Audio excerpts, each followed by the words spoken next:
final session. Are those smiles indicating a bit of relief? Soon you will be home. But they should be smiles of accomplishment. You've accomplished something, done very well, so you can be pleased with yourself, with your efforts. There's still quite a few questions unanswered, so the first part of this session will just endeavour to answer a few more questions. So maybe you'll fire away. Thank you, Ajahn, for explaining the 5 plantas in 2. It is much clearer now. My question is, how can we relate the 5 plantas to the common understanding of mood or emotions such as sadness, depression, distress, low morale, etc.? Thank you. Well, these are very ordinary moods and experiences we all have. Sometimes just briefly, sometimes for long periods. This is why the Buddha also encouraged us to make merit. Make merit through practicing Dhamma, helping people, practicing kindness, generosity, keeping sila, listening to the Dhamma, chanting. All these other activities help to uplift the mind. That's a good starting point for dealing with feelings of sadness or depression. But of course, when these moods come on, we have to try our best to establish mindfulness. Become aware, what does it feel like when you're feeling sad? What does it feel like when you're depressed, anguished, despairing? What does it feel like?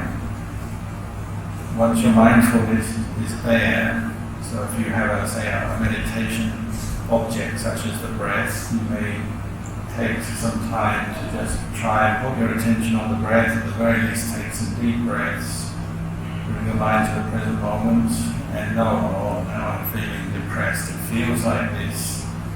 And you can ask yourself some questions at that point. What is this emotion of despair or depression or sadness? How does it come up for me? So in terms of feeling, does my body actually feel anything?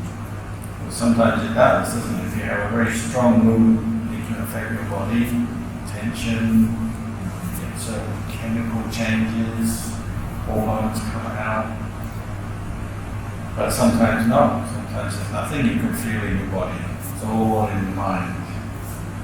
So that's something to be mindful of. What are the thoughts you associated with this mood you're experiencing? How does it make you think? And what do you do when you're feeling sad or depressed? Quite often it will lead you to do other things that are often not so skillful. So, as we know, some people become sad, lonely, depressed, and then they drink, take drugs, gamble, or something or other just to try and take them out of this mood. But it doesn't usually work, it only makes it worse. Or people get angry and they take their anger out on other people. So that's where you might come back to reflecting on your sila. How can you re-establish your sila if you're starting to harm yourself, harm others through your speech or actions? Maintain your mindfulness. How can you be patient and how can you get some insight into what's going on? Sometimes all you can do is be patient with a strong mood that's come up. Maybe you can't let go of it, you can't do much with it other than be patient. But you'll find when you have a method to bring up improved mindfulness, whatever you're facing in your mind, it will help you. So for example, there was a story I quote quite often. There's one lady who had become suicidal because of her life situation, had young kids, husband, badly behaved, I think left her, no money, no job, no prospects. She just became very suicidal and went to a government office for help. But literally she was point in being suicidal. So the first thing the government officer does is get her to sit down and watch her breath. Literally like, emergency meditation. Calm down, sit there on a seat in the government office, breathe in, breathe out, relax. And for that lady it really works. She said, wow, I've never felt like this before. I've never relaxed like this for a long time. And as soon as she relaxed a bit following the breath, she just had enough insight to see that all her suffering was just mental states, depression, anguish, disappointment. It was just a lot of negative thinking. But she had enough mindfulness to come up to see that. So at the very least that stopped her thinking suicide is the answer. And so sometimes just taking a few deep breaths is already helpful in a situation. But you're already beyond that. You're already much better than that. You've learned to meditate, you've done it before, you're doing it this time. So that's something you can work on, improve your level of mindfulness, and then you'll find you can get through these moods and see that it's impermanent, let them go much better. So just keep practicing, this will help you.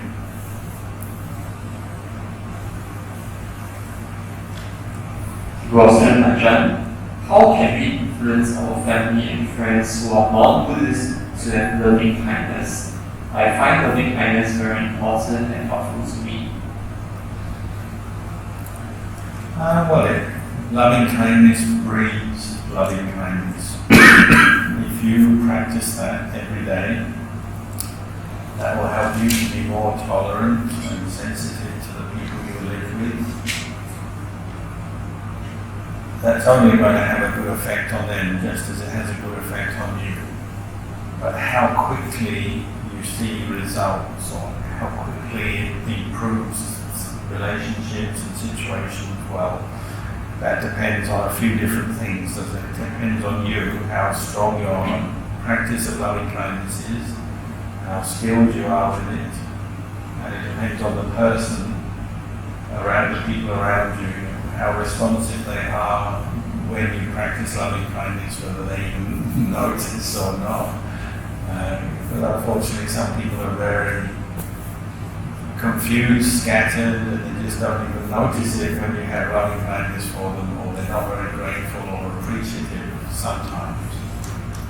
But generally, the good karma of practicing loving kindness on many levels, so on the level of your thinking, your speech, your actions, over time that brings good results, and people do notice it, and it makes them feel more relaxed when they're with you, they're more trusting, they feel comfortable when they're with you because you have kindness, you're forgiving of some of their bad habits. And that doesn't mean to say you approve of their bad habits or don't care, but you're not arguing with them or fighting with them.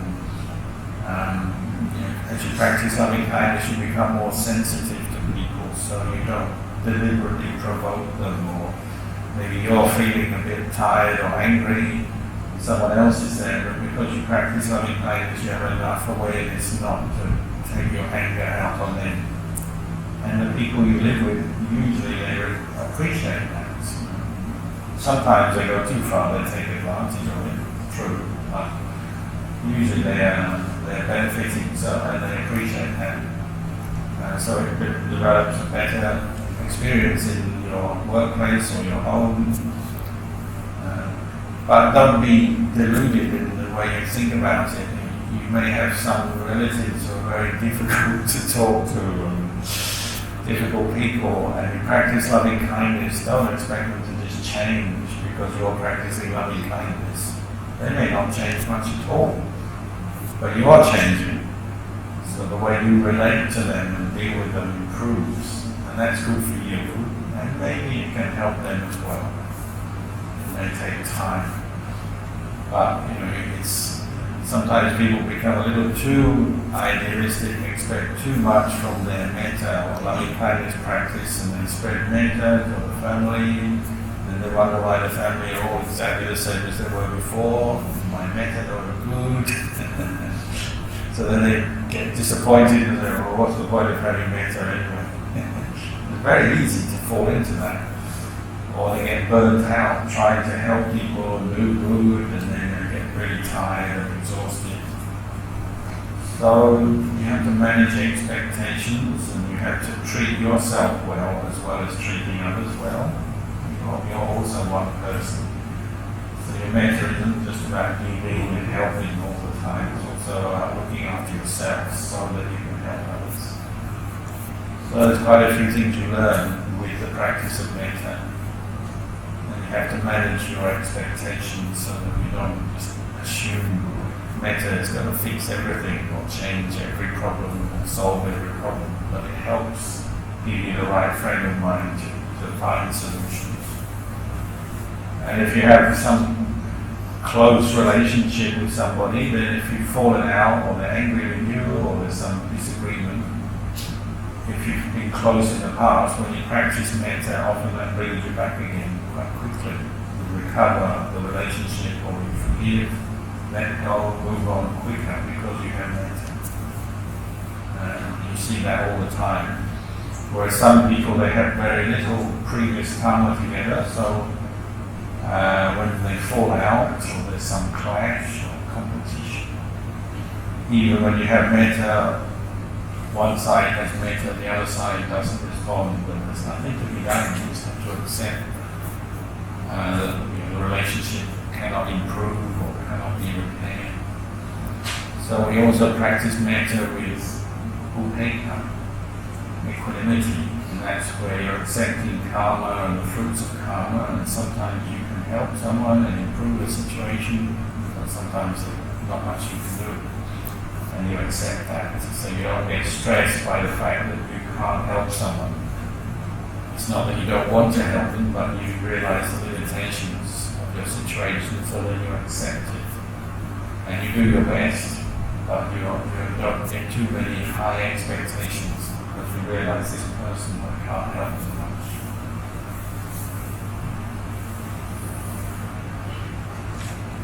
Dear Ajahn, I'm used to the popular walking meditation style of raising, lifting, pushing, stepping. Can you explain your technique of walking meditation, which is, when you walk, observe the point where the feet touches the ground, contemplate on each other in this process. Thank you. Sounds like you understand already. I'm not sure you need any further explanation to do it. There's nothing wrong with the slow walking. If you've been trained in that, often we call that the Burmese Myanmar style. So if that's what you're used to and it helps you, fine, you can do that. The meditation, walking meditation, your aim is to bring out mindfulness, present moment awareness of your body and your moving, just the same as sitting. So if walking slowly, focusing on the lifting, raising, stepping, if that works for you to make you more mindful, that's fine. And slow walking is often very useful in a small place, a small room. The more kind of traditional forest meditation style from Thailand is hiking Buddho at the same time as stepping. And you're just aware of the feet touching the ground, so that's your sort of general area of focus. The feet touching the ground and the recitation of the word Buddho. And you can do that back and forth, back and forth. If it's in the forest and you have space, or you're in a monastery with a lot of space, you can get really into your walking, and you can walk for an hour and feel very light and happy, and you just keep doing it. And some monks even walk really fast. It's the complete opposite. So sometimes walking fast can make you mindful, faster than you would normally walk, because you're walking at a different pace than normal. It makes you aware of the walking. Just as when you walk very slowly, it makes you aware, because you're slower than normal. So then Ajahn Chah would often say, just walk at a normal pace. So that's also part of the practice. And one thing to remember is your walking meditation in a retreat, so when you're doing it formally, is practice for when you go back home and you walk from room to room, or walk to your car, or you walk along the road somewhere. You can introduce walking, mindful walking into your daily life. And of course, in your daily life, you're not going to be walking very slowly. You're walking to the rapid transit station. You're taking half an hour to walk 100 meters. And your friend looks at you and they think, what are you doing? You're imitating a tortoise or something. In certain situations you probably can't walk slowly. So you're going to have to also learn to be mindful just walking normally. And occasionally you may have to run or rush. There's maybe a reason that you have to rush, and you're going to have to be mindful of the rushing as well. So be a little bit adaptable or flexible. And the main thing is to be mindful of your posture, either the feet or the buddha. And if you can walk slow, fine, but if you have to walk fast, never mind. And use these moments through your day when you're walking, and it will help you. Like we were with Bante at the Buddhist library the other day. He's for his health, he's been advised to do more walking, so he walks for many kilometers in the evening. That's a really good thing to do. It's good for your health, exercise, and you can practice mindful walking. You don't have to walk fast or slowly, you can walk at a normal speed, but you're being mindful as you walk. And that's a very good practice to do for so many reasons. Try not to be too rigid in your understanding of walking meditation. Importantly, you're training your mind, be mindfulness, and sometimes you can contemplate as well, contemplate impermanence.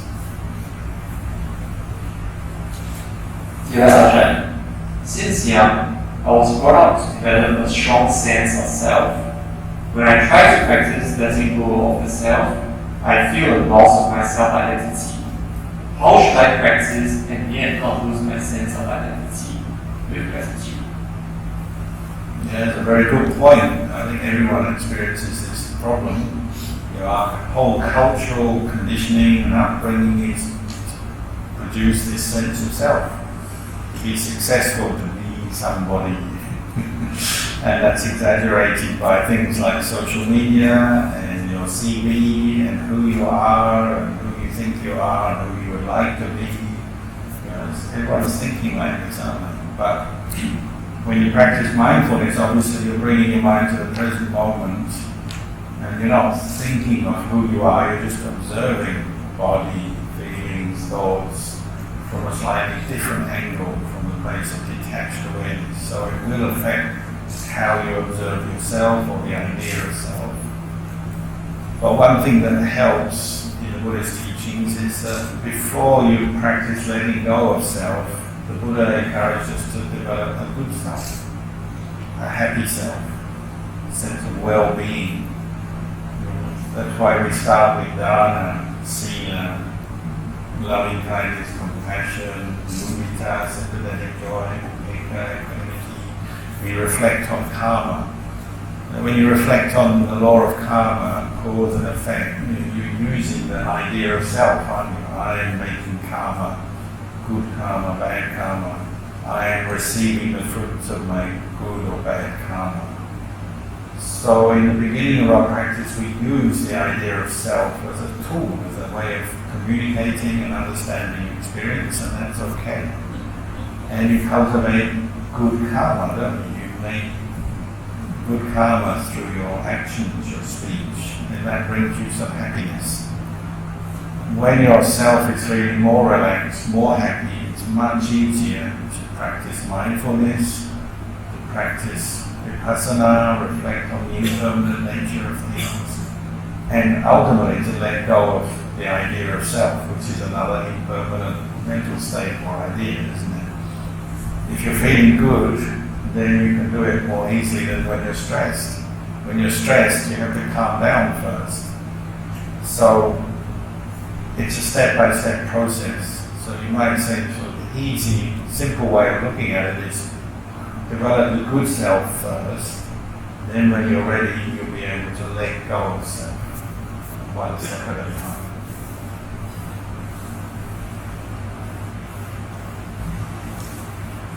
Dear Ajahn, during meditation, while looking at the breath, I recalled Buddha's quality. Then at one time, I felt that the mind was cleared with a bright light at the edge.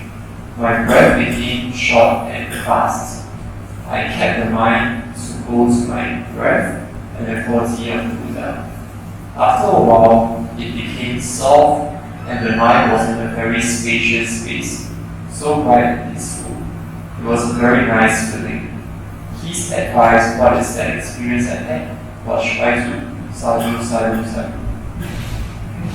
Sounds like a very good experience. The mind is becoming more wholesome than normal. And because you're in this situation of meditating, practicing mindfulness over several days, you're much more sensitive and aware of yourself. So thinking of the Buddha is a very wholesome, powerful, wholesome thought. Or thinking of the qualities of the Buddha. And so the mind calms down, and it's calming down enough for you to notice I am more peaceful than normal. I can tell that because my mind is more radiant. If the Buddha was here, he would see your aura, and he'd say, oh, she or he is much more peaceful now. You see the radiant aura of your mind. You're seeing the radiance of your mind a little bit, as you described in the question. That's nothing to get attached to or make a big deal out of it. It's just something you notice. When your mind is wholesome and peaceful, maybe it's brighter than normal. Maybe you notice a radiance and you feel good. You have good feelings. Your body feels more relaxed and tranquil. Your mind is more steady, more stable. So for whoever wrote this question, it sounds like recollection of the Buddha is a good meditation to do as a regular practice, I would say. For most people we do, but particularly in this person. And the Buddha said, if you're ever in a situation where you're afraid of some disease or some external person, or you're in the dark, you're in a situation where you're afraid, think of the Buddha. If you don't know what else to do, think of the Buddha. And if you practiced meditation through your life, you've heard some teachings, you've made offerings, your mind inclines towards the Buddha easily. So if you consciously recollect or bring up the thought of the Buddha, it can make you calm and peaceful very quickly. It can help you to have enough strength to deal with some stress, some problems that you're facing. And especially at the end of your life, the Buddha said, if you don't know what to do, you're dying, it's the last day of your life and you're lying on the bed, feeling very weak, think of the Buddha. Or if you're like a monk out in the forest and you encounter a goose or a tiger, think of the Buddha. When you think of the Buddha, your mind becomes more alert, energetic, faith comes up, mindfulness comes up, and then your wisdom usually works better. So if you're facing a problem, you think of the Buddha, that often helps you solve your problem or face the problem with the correct kind of attitude. So I've proven this for myself a few times, like being in the forest.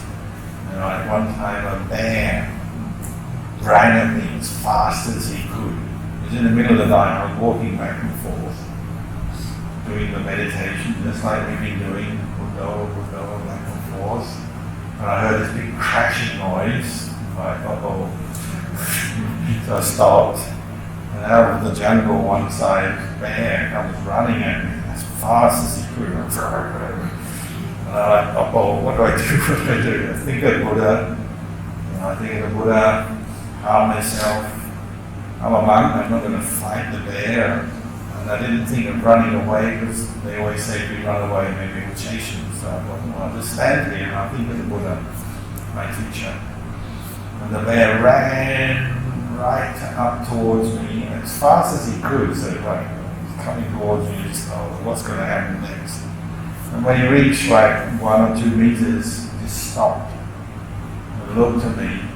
And I'm just calm, just thinking of the Buddha. I don't know what's going to happen, so I'm waiting. bear's waiting. I got no treats for it, nothing to eat.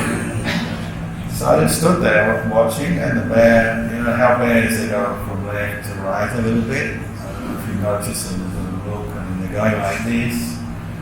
And he must have come to some conclusion that I'm no threat to him, because I'm thinking of the Buddha. The Buddha is not a threat. The Buddha is universal loving kindness. So thinking of the Buddha, bear looking at me, then bear goes, "See ya," and runs. And I just ran away in another direction. That was the end of it. So I was lucky. I didn't have any bad karma with the bear, and I kept calm because I thought of the Buddha. That's exactly what the Buddha said you should do. If you don't know what else to do in a situation, and some situations you really don't know what to do. What do? Think of the Buddha. There's a very quick way to make your mind radiant, bring up good quality to steady you in a difficult situation. More likely it might be when you're ill. You're really ill, you have pain, difficulty, you're afraid, or it's very uncomfortable. Think of the Buddha, this will help you. Or it works in so many different situations. People have done it before exams. Think of the Buddha. Before a job interview, or you have to go and have a meeting with your boss. Think of the Buddha. Some of those bosses are a little bit like bears, charging. You see the boss walk into the office, you think, oh. Think of the Buddha. It works because the Buddha is such a powerful object for your mind. The goodness of the Buddha, the wisdom, the compassion, all the good qualities come up very quickly. And because you've got a previous practice, then your mind can very quickly calm and steady at a moment when you need to be calm and steady. So it can help. Or you can just use it in meditation. Recollect the Buddha, like the one asking the question, wherever you are, that's a good thing to do. Think of the Buddha, and it can help your meditation, your mind calms down, settles, you feel happy, relaxed. That's what you're looking for.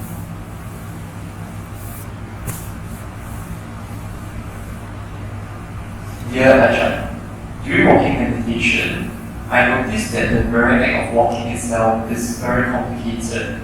For example, it is the legs that are walking, not the person walking. Walking, just like everything in this world, is made up of sequences. Even the wind element feels different at every step. When the foot is pushing, it is light like the breeze. When lifting, it feels heavy because it engages the calf muscles. When the foot drops, it feels heavy because it bears the entire weight of the leg. It is a different kind of heaviness. Is this what I am to be looking at during walking meditation? Well, that sounds like you're becoming much more aware of your body, and that's a good sign, isn't it? With the presence of mindfulness, you can examine your experience more closely. So if you're walking meditation, you will become aware of how your body feels, the weight of your body pressing down on the ground, how you feel when you feel energetic or tired. And you'll get different changes going on as you're walking. And if you become more steady in your mindfulness is more continuous, then the body can feel very light and very pleasant. And you feel you can walk, you might have the thought, I could walk forever like this. It just feels like that. Of course, you can't walk forever. You run out of steam one day. But you feel like that when you're peaceful. It feels like you're walking on cotton wool or on clouds, and just you can hardly feel your body touching the ground at all when you're peaceful. And as I was saying earlier, if your mind really gathers together in samadhi, you have to stop. And your mind goes in and you don't even feel the body for a while. Then you come out of that samadhi, you start walking again, but your body usually feels quite relaxed and very light and happy at that stage. But even if you're not that peaceful. You observe different things about your body, but you're observing change. Every moment, the movement, like you say, the sequence of the movements is different. And there's a different thing, a different sensation. That's something you're learning about, and these sensations arise and cease. And when you investigate impermanence this way, it's starting to give you a new way of looking at what you call yourself. And you realize again, this body is made up of elements and parts. Why does it move? Why does it walk? Well, you've got a mind that's sort of in control, isn't it, saying walk. And that is so fast. The instruction from mind to feet to start walking, it's automatic almost. It's not automatic, you have to have the thought, I want to walk, but it's so fast, the feet just suddenly start walking. Actually, it starts from the mind, doesn't it? You have an intention, I will now walk. And then you can also have the intention to bring up mindfulness of the movement, of the weight, of the feeling, the sensation. There's a number of things you're coming into your awareness there. It's all in the mind. The body is a collection of elements. And as you do this more often, you investigate more and more deeply, you're also observing well, these elements are not a person or a being.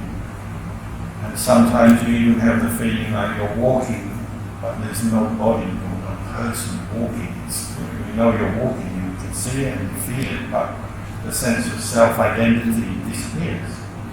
And it can be quite peaceful. It's like, oh, this body is walking, it's like a doll or a robot or something lifeless, just walking, and the mind is just kind of observing peacefully without being involved or attached to the body.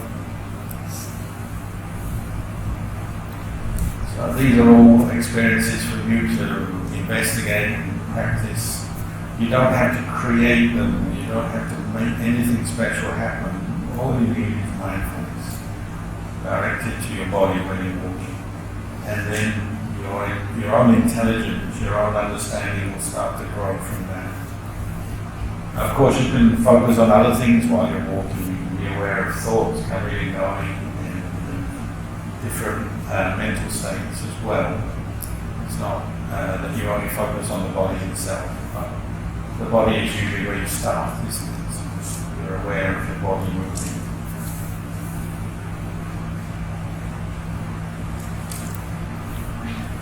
Dear Ajahn, what's the difference from chanting Buddha or Buddha? The letter A.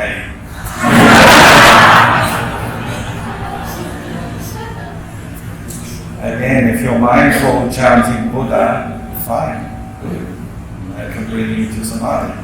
If you're mindful chanting Buddha, good. That will bring you to samadhi. We use Pali language quite often because it's the language of the Buddha, but then some people use English. We use Pali phrases, so some people they don't just stick with Buddha or they stick with Iti-Piso.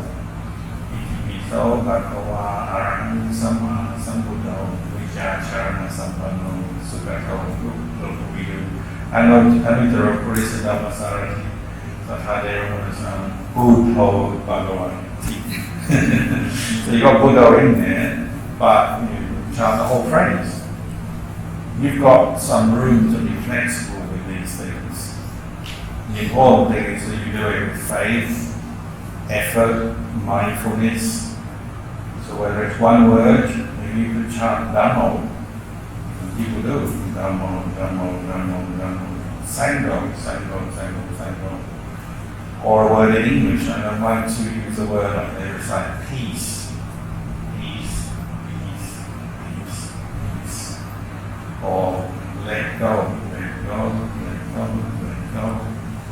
Or a phrase. You can see what works for you. You can be a little bit experimental up to a point. You don't want to always be changing your words or what you focus on, but up to a point you can experiment, see what works for you. Some people like Pali, and that gives them a good feeling, so they want to recite Pali. And a chant or as a meditation. Some people prefer English, maybe you're Chinese background, you want to recite in Mandarin. I can't speak Mandarin, so I can't say, but what could you say? The only word I know is Fan Xian.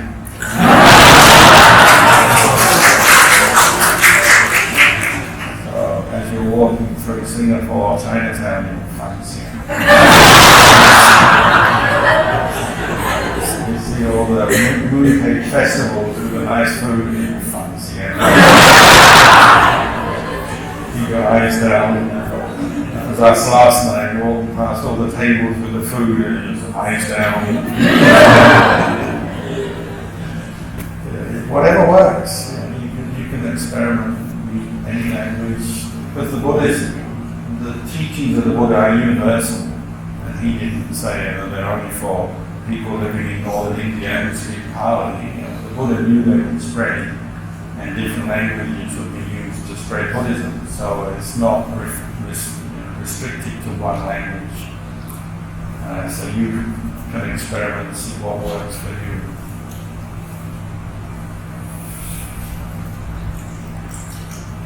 There are 4 more questions. Let's go, we'll try. Some of them are a little long. Other quote. Sometimes, after some time of quiet sitting, I manage to focus on my breath with no thoughts, and mind is quite quiet. But then I become too comfortable and sloth and talk comes in. How can I prevent myself from being too relaxed? Effort. The Buddha said when you experience dullness, sloth and torpor, you need effort. So samadhi is balanced by virya. This is something you have to be aware of because samadhi is obviously relaxing. One function of samadhi is relaxes body and mind. But if your effort drops, your mindfulness drops, then you can indulge in a comfortable feeling. So you either fall asleep, or maybe not even fall asleep, but you just become dull or numb. And you're just kind of sitting there, you're blank, your body feels quite relaxed if you've been sitting for a while. But you're not advancing from that point. You're not advancing your mindfulness or sati. Effort has dropped. And this is very common, especially in the evening when we meditate, because we're already feeling tired, a bit stressed, have a few problems. So you sit down to meditate, you start to feel relaxed, and your mind says, this is good. And you just sink into this relaxed feeling, but you don't progress more than that. So you have to be careful of that. It can become a bit of a habit or an addictive sort of thing, and you're not really progressing beyond the just feeling good part of the meditation. So mindfulness effort.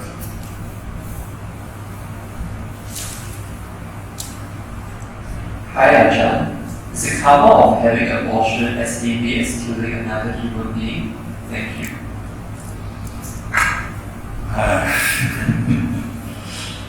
Well, according to the Buddhist definition, if you have a fetus, an embryo, it's already alive, it already has consciousness. So then if you make the effort, whether you instruct someone else to do something or you do it yourself, you make the effort, and the result is that that fetus dies. That is the karma of killing, according to the Buddhist description.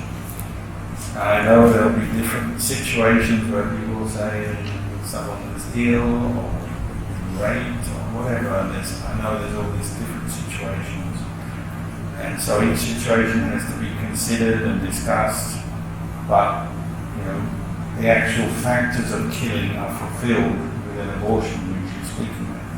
Stillbirth is different where the baby just comes out because of some natural problem in the body, say. But if you've done an act to terminate the pregnancy, that's come from the intention, and that's the intention to get boys.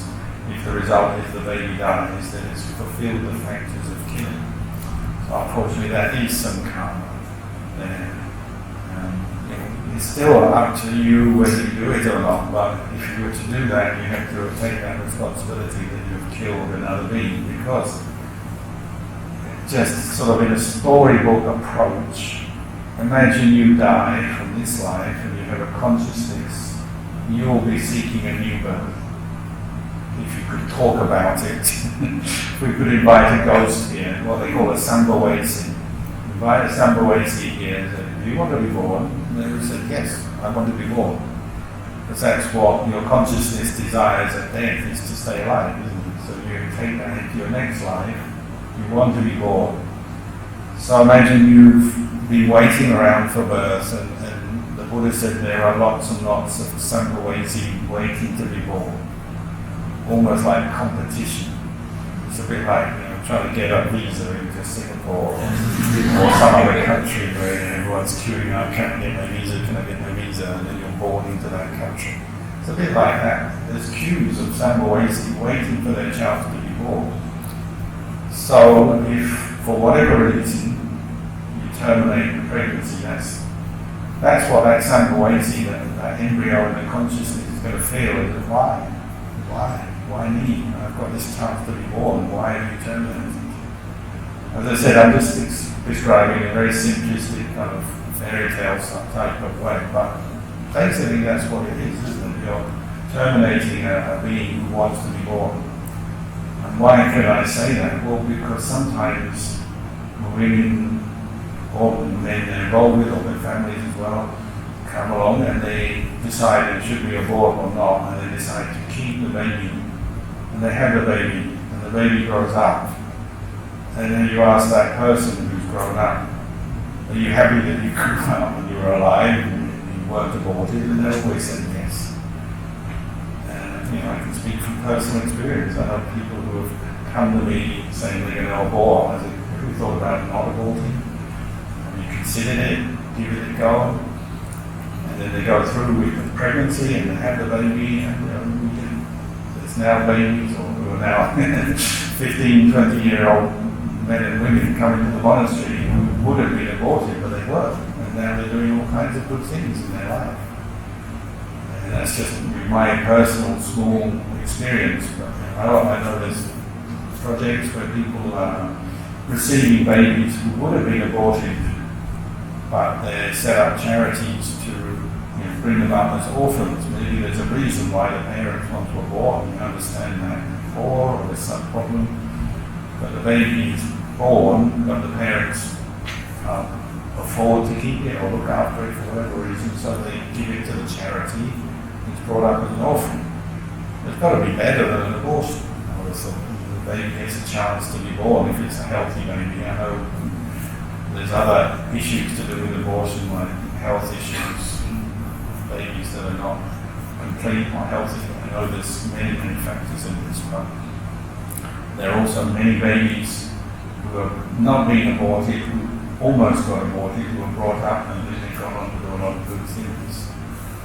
So generally you encourage people to think about having a baby rather than aborting. But it's something, it's a very political, sensitive issue, so individuals have to consider it for themselves. Hello, Ajahn.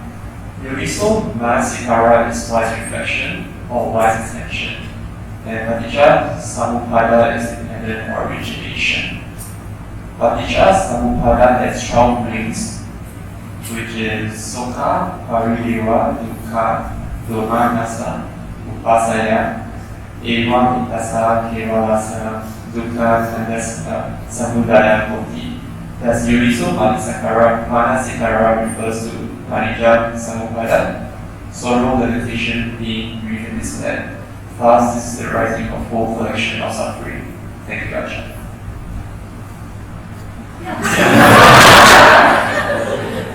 What was the question? Thus, Yuriso Manasikara refers to Paticca Samuppada. Paticca Samuppada. Well, as you know, the Buddha said this is the heart of the Buddhist teachings. Quite a difficult, even just to say it, it's difficult to go on and say it, and to understand it with your mind correctly. is difficult. It's the heart of the practice, it's the heart of the Four Noble Truths. How suffering arises, the different causal factors. We say, well, this arises dependent on that. And it's the heart of the Buddhist teachings, because we're saying suffering arises from a cause. But if you remove the cause, then suffering can cease or end. So there's a chance for people to end their suffering and get to a point where no more suffering arises. So it is central to the Buddhist teachings, and a lot of the teachings are explaining part or all of that.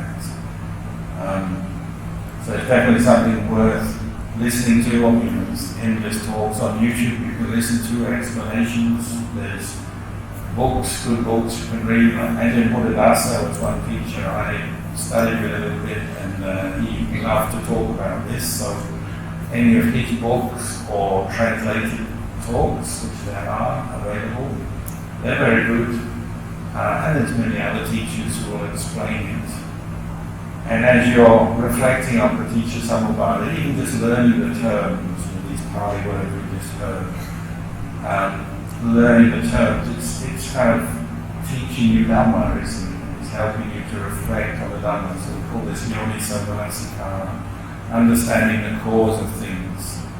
So, in brief, Ajahn Buddhadasa used to say, focus particularly on sense contact, so like seeing or hearing, is the cause for feeling to arise.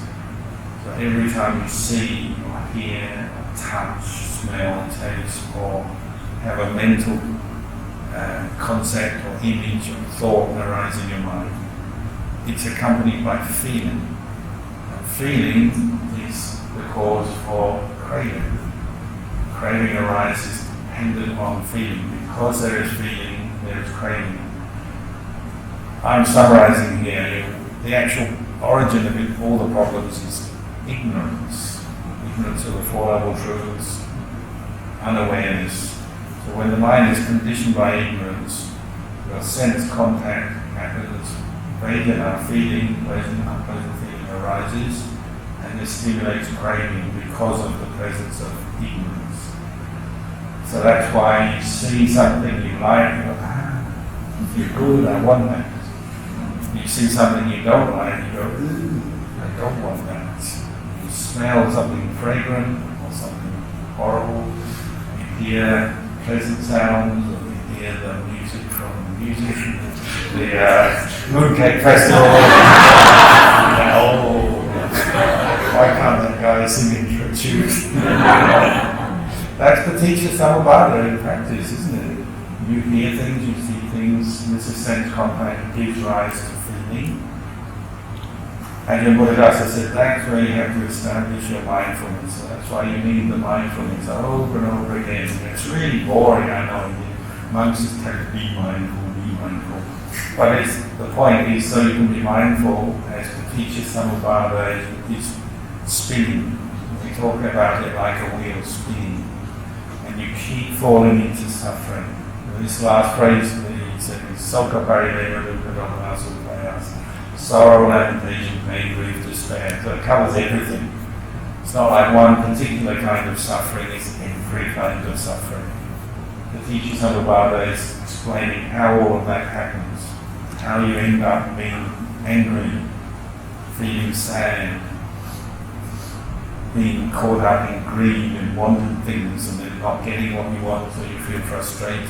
Whatever kind of suffering you experience, it's explaining the causal links and the moments of dependent origination leading up to that. So it's something you need a lot of time and work to investigate, mindfulness. The only self-nasikara is wise reflection. But you've already been practicing it this weekend. It's not like anything separate from this retreat. The moment you establish mindfulness, you'll be more alert to your sense contact and thoughts arising and feelings arising, and you'll hopefully have been letting go of some of your craving this weekend. You've already practiced it. It's just there's more to do. It's not finished. The job is not finished. So it's like your mind is like a room, and you've gone into your room and you've cleaned out a little bit of your room. a lot of rubbish and junk in there. And you clean a little bit out by practicing this weekend, but there's more there. You go home, you realise there's still a bit of junk left in there. You need to clean out more. And that's what understanding the teacher Samabhada is doing. It's helping you to clean out the junk, the suffering of the mind. So anyway, it's a huge topic. I don't think we have the time to go into it more here, but nevertheless it is an important central part of Buddhism. This is the last question. Yeah, Ajahn. Is it possible to achieve Nibbana in one still creating karma? Is it possible to stop creating karma? If yes, how does one do so? Thank you. Biggest question to last. Of course, you're making karma because practicing this noble eightfold path is karma, good karma. But it's the karma for the ending of karma. And that's Nibbana. So Nibbana has its cause, and that's the practice you do, getting your mind to let go of all its delusions, seeing the world and the things of this world, yourself, body, thoughts, as impermanent, unsatisfactory, not self. That's all still within the realm of karma, but the result of it is it leads to the unconditioned, or the end of karma. So it's different than just doing good, where you may help somebody, but we're not doing it as part of the practice. You're just helping someone, making some good karma in a more mundane way. But the Noble Eightfold Path is what we call lokuttara, so it's leading to the transcendent, to Nibbana, and it's leading to the end of karma. That's why it's better, because it's nice to get to the end of karma, no more birth, no more Soka Parideva, Dukkha Dhamma, Supayas, no more retreats, everything finishes. You can get to the end of your karma, you don't have to do everything else. And that's why Nibbana is the highest happiness. So you're making karma, and you're hopefully avoiding or abandoning unwholesome karma.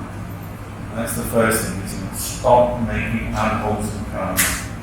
Stop hurting yourself, hurting others. To make the good karma that will lead to Nibbana. So even when you offer dana, you're offering it as we say Nibbana Paccaya Hoti.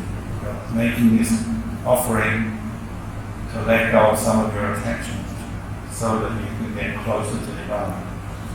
It's not just doing a good thing. It is doing a good thing, obviously, but you want to do it with some mindfulness and understanding. Precepts are the same. When I gave the precepts this morning, one of the phrases at the end is I say, Silena Bhokasampada, Silena Nirutinyanti. We practice Sila for Nibbana, for Nibbana, for extinction of suffering, for the end of suffering, for the end of the mental defilements. So you practice Sila with a purpose. It's part of the path for the ending of karma. You practice Samadhi, meditation, mindfulness for the ending of karma. And if all these factors of the path gather together in your mind, then there's a chance for you to realize the end of karma. Your mind reaches stillness, and then it reaches the point where it's seeing the harm of attachment, so it starts letting go automatically. And then you go through stages of letting go, called Sotapanna, Sakadagami, Anagami, Arahant. So the Arahants don't come back. So I know some traditions talk about Arahants coming back and staying on, helping people, but in the traditional Theravada teaching, Arahants, they die and that's it. They don't come back. They're off the cycle of teaching Theravada, they're off the cycle of karma and rebirth. No more problems, no more suffering. Whatever suffering you can imagine and think of that you don't like and you don't want, if you reach Nibbana, you won't have to have that anymore. It's got to be good. So everything you've done this weekend has been for Nibbana, for the ending of karma. It's just it hasn't quite gelled yet. So you need to get all of this working more efficiently, more effectively, more mindfulness, better sila, more dana, more letting go, more insight. And as you do it more, so more retreats, then your practice will progress and you will be happy.